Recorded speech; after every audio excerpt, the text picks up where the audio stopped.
The war room was alive with activity, the air heavy with anticipation as the team kept a close eye on the monitors. Gunnar stood at the centre of the room, his cybernetic arm resting on the table as he leaned forward, scrutinising the live feeds. The forest bathed in starlight, stretched out before them in ghostly silence, interrupted only by the occasional shuffle of movement caught on camera. Eli, seated at the main console, adjusted the audio feed, her violet eyes narrowing in concentration. The faint crackle of a comlink filtered through the speakers. The voices of Argoz and Evelyn were faint but audible, their tension palpable. "Caleb, do you copy?" Evelyn's voice came through, edged with concern. "What's your status?" Darren leaned against the wall, arms crossed and a smirk tugging at the corner of his mouth. "Sounds like they've lost their boy. Shame." "Stay focused," Gunnar said, his voice sharp but calm. "If they're disorganized, it makes them predictable." The camera feeds flicked between different angles of the forest. One screen showed the truck, its driver's door ajar, and no sign of Caleb. Another displayed the faint heat signatures of Argoz and Evelyn as they moved cautiously along the trail. "They're sticking together," Clora observed, her sharp hazel eyes scanning the screens. "Smart. They know splitting up would make them easier targets." "Or they're too scared to split up," Darren quipped. "Betcha they're regretting this little adventure right about now." The air in the war room was thick with tension as the team watched the monitors intently. The soft glow of the screens cast pale light across their focused faces, each member of Echo Division keyed into the unfolding scene in the forest. Caleb's muffled protests from the adjacent rooms served as a faint backdrop, but Gunnar's icy focus was fixed on the display. "Look at her," Darren muttered, nodding toward the screen showing Evelyn's careful steps through the forest. "You'd think she's about to discover buried treasure." "She's cautious," Clora observed, her tone even. "But this is more than caution. She feels something's wrong." "And she's right," Eli said from her seat at the console, her fingers deftly typing as she adjusted the camera angles. "Whatever they're following, it's leading them exactly where we want." Evelyn's flashlight beam illuminated the broken comm radio lying in the dirt, its shattered form drawing an immediate reaction from the team. "She found the radio," Desera said, her sharp eyes narrowing. "Wonder what she'll make of it." The camera zoomed in as Evelyn turned the comm over in her hands, her lips moving as she exchanged words with Argoz. Although the audio was too faint to catch, the tension in their body language was unmistakable. "Look at her face," Ashley said from her seat near the wall. "She knows something bigger is at play." "They're connecting the dots," Gunnar said, his tone unreadable, "but they're missing the picture." The wolves appeared briefly on another monitor, their movements fluid and deliberate as they circled the area. Alpha's glowing eyes flicked toward the camera once, his stare almost sentient before he vanished into the shadows again. "They're leading them," Aeliana said softly, her voice carrying a note of pride. "Alpha and Omega. They're testing them." As Evelyn and Argoz moved into the small clearing, the team leaned closer to the screens. The site of the scuffle lay bare before them, disturbed dirt, broken branches and faint traces of fur glinting under Evelyn's flashlight beam. "That's where the wolves grabbed Caleb," Eli noted, her voice calm and clinical. "You can see where he tried to fight." "And failed," Darren added with a smirk. Clora shot him a warning glance. "He didn't stand a chance. That's not something to mock." Darren shrugged, unrepentant. "I'm just saying it's impressive." Evelyn crouched, running her fingers over the deep gouges in the ground. The team watched in silence as she turned to Argoz, her flashlight catching the faint glint of blood trailing away. "She's rattled," Ashley said. "You can see it in how she's moving." "Good," Gunnar said flatly. "Let her be rattled. She's about to make a decision that could cost her everything." The cameras shifted as Evelyn and Argoz debated their next move. The drag marks leading away from the clearing became more visible as they inched forward, their hesitation clear in every step. "Do we keep them moving?"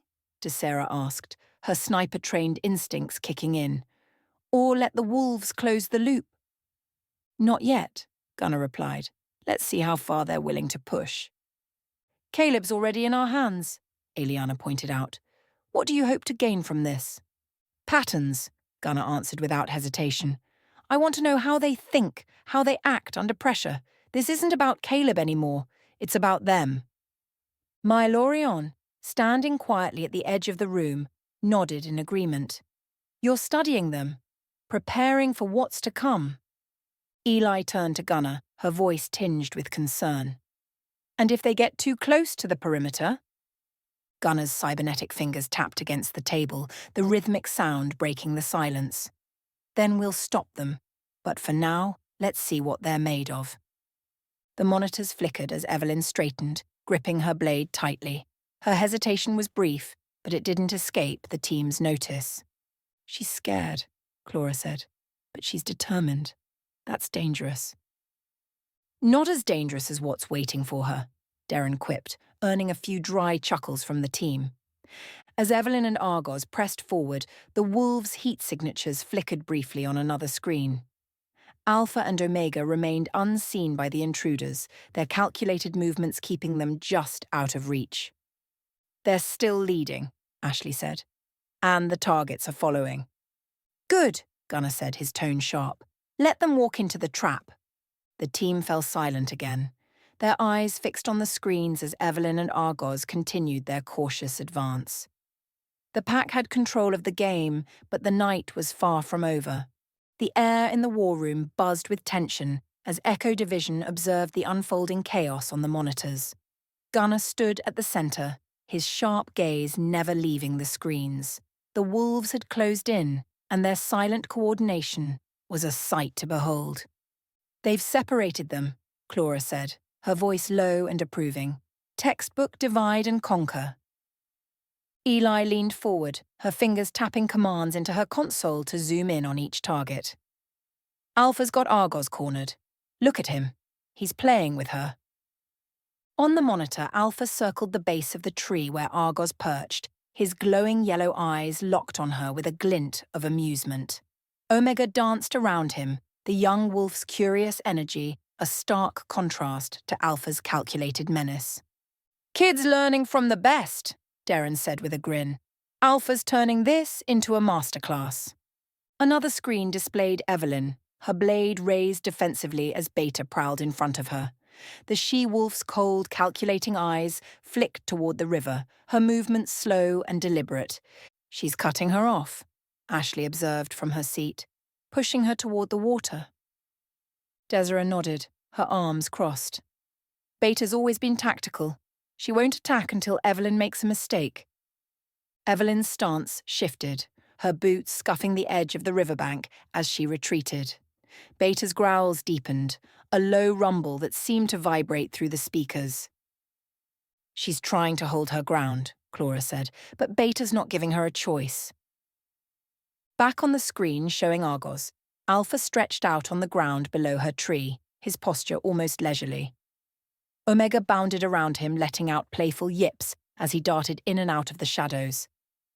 Argoz is frustrated, Maelorion said, his keen eyes studying her body language. She doesn't understand why they aren't attacking. They're not hunting her, Aeliana added softly. They're testing her, pushing her limits. Gunnar's lips twitched into the faintest hint of a smirk.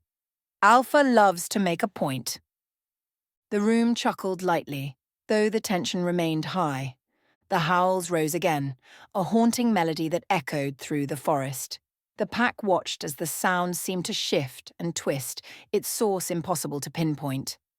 That's deliberate, Eli said, her tone clinical. They're using the howls to disorient them. It's working, Ashley noted. Evelyn and Argoz can't regroup. They're completely isolated. Darren leaned back in his chair, a satisfied grin on his face. You've got to admire the artistry. Wolves know how to put on a show. Gunnar crossed his arms, his expression unreadable.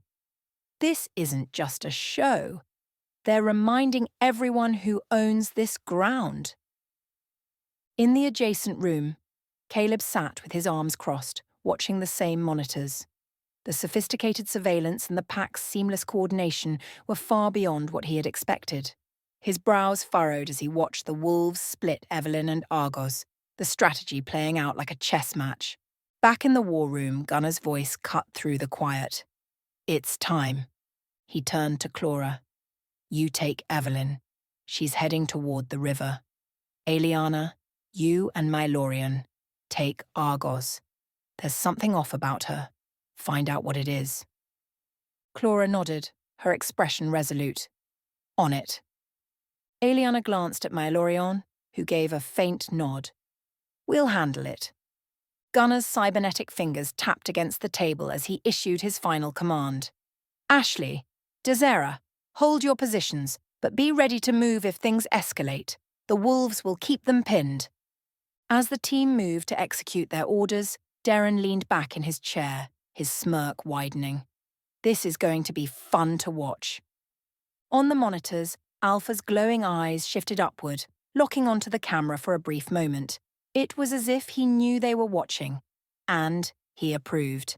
Argoz perched high in the tree, her claws gripping the rough bark as she glared down at the massive wolf prowling below.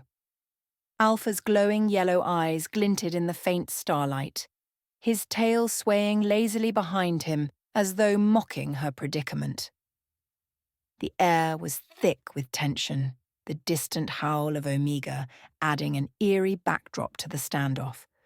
Her voice was sharp, though it carried a tinge of nervous frustration. "So, what now, Wolf? You're just going to stare at me all night?" Alpha didn't respond, at least not in any way she could understand. His low, rumbling growl sent vibrations through the tree trunk, and Argoz had to fight to keep her claws from digging in deeper. She hated feeling cornered.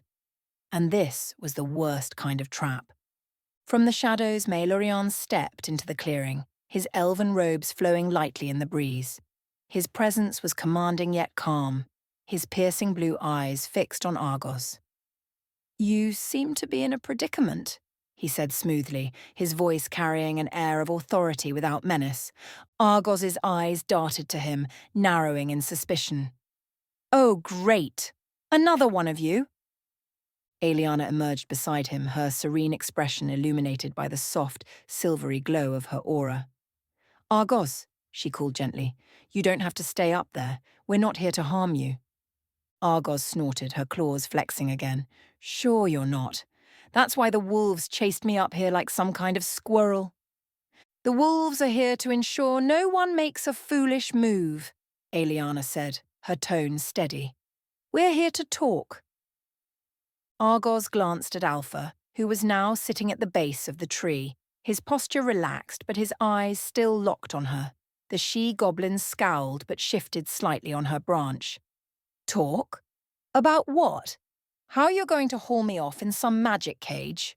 The tension in the air thickened as Argoz stood at the base of the tree, her sharp yellow eyes darting between the elves and the circling wolves. The massive Alpha and his curious Omega had stepped back slightly, but their presence remained imposing, their glowing eyes fixed on her every movement.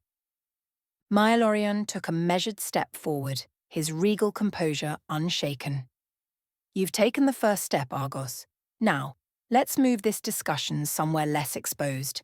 Inside." Argoz's eyes narrowed suspiciously. "Inside? What's waiting for me in there, huh? More wolves? An ambush?" Aeliana shook her head, her expression calm but resolute. "Caleb is waiting inside. He's unharmed." Argoz froze for a moment, her sharp gaze locking on Aeliana. "Caleb? You've got him?" "We do," Maelorion confirmed, his tone firm. "And he's safe. But we can't guarantee his safety, or yours, if you refuse to cooperate." Argoz shifted her stance, her claws flexing slightly. "You think I'm just going to waltz in there because you say so?" Aeliana tilted her head slightly, her voice steady and warm. "I think you care about Caleb, enough to want to see him for yourself, and enough to hear what we have to say." For a moment the forest fell silent save for the faint rustle of leaves in the breeze. Argos's sharp mind churned, weighing her options. The elves weren't pressing her, they weren't forcing her hand. That, more than anything, made her uneasy. Finally, she exhaled sharply. Fine, but if I don't like what I hear, I'm out. Got it? Understood, Aeliana said with a small nod. We'll ensure your safety while you're here. Maelorion gestured for her to follow. This way. The group moved cautiously through the forest, the wolves taking positions behind Argoz, as if to gently herd her forward. The gleaming workshop soon came into view, its perimeter lit with faint, magical glimmers. Argoz felt the subtle hum of protective wards brushing against her senses as they crossed the threshold. The heavy doors opened, and Argoz hesitated for just a moment before stepping inside. The interior was a blend of sleek technology and ancient magic, the space radiating a sense of careful balance between the two. The hum of security systems mingled with the faint resonance of mystical wards. In the center of the room, Caleb sat at a long table, his arms crossed and his face set in a mask of barely concealed irritation. The moment he saw Argoz, his expression softened, relief flickering briefly before he masked it with a smirk. "Took you long enough?" Caleb said, "starting to think you ditched me." "Yeah, well," Argoz replied, her voice sharp. "I had some company." As Argoz approached Caleb, Maelorion and Aeliana remained nearby, their watchful eyes taking in every detail. Gunnar leaned against a wall, his cybernetic arm gleaming faintly under the workshop's lights, while Eli stood at a console, her sharp eyes flicking between screens. Darren lounged in a chair, his shotgun propped casually against his knee, though his sharp gaze never left Argoz. "We're all here," Maelorion said, his tone even. "Let's talk."